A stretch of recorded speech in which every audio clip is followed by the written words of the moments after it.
இதுவாது பக்கத்தில் இருக்கு மாநிலம்.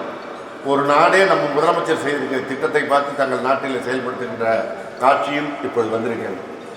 இந்த காலை உணவு திட்டம்னு கேள்விப்பட்டிருப்பீங்க. தலைவர் தளபதி அவர்கள் ஒரு பள்ளிக்கூடத்துக்கு போகிறார். காலை நேரத்தில் பசங்க 2 பேர் சோர்ந்து போயிருக்கான். கூப்பிட்டு கேட்குறாரு, என்னப்பா காலை நேரத்தில் சோர்வாக இருக்கீங்களா, என்ன விஷயம்னு. ஐயா சாப்பிடாம வந்துட்டான், பசியில் இருக்கணும். ஏன் சாப்பிடாம வந்தேன்னு கேட்குறாரு. அம்மா காலையில் வயக்காட்டுக்கு வேலைக்கு போயிட்டாங்க, சமைக்கலை, அதனால் சாப்பிடாம வந்தோம், பசியாக இருக்குது, அந்த டயர்டில் இருக்கிறேன்னாரு.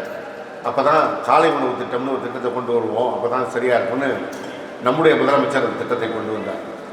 இப்போது கொஞ்ச நாளைக்கு முன்னாடி கனடா நாட்டில் அந்த நாட்டினுடைய பிரதமர் ஜஸ்டின் ட்ரூடோன்னு அவர் அங்கே இந்த திட்டத்தை அறிவித்தார். 1 மாதத்துக்கு முன்னாடி இங்கிலாந்து நாட்டில் தேர்தல் முடிவுற்று புதிய ஆட்சி அமைந்தது. அவர்கள் அறிவித்திருக்கிறார்கள், காலையில் இங்கிலாந்தில் இருக்கின்ற எல்லா பள்ளிகளிலும் பிள்ளைகளுக்கு சாப்பாடு வழங்கப்படும். நம்முடைய முதலமைச்சருடைய திட்டம் இன்றைக்கு மாநிலம் கடந்து நாடு கடந்து போய் மற்றவர்களால் பின்பற்றக்கூடிய திட்டங்களாக இருக்கிறது.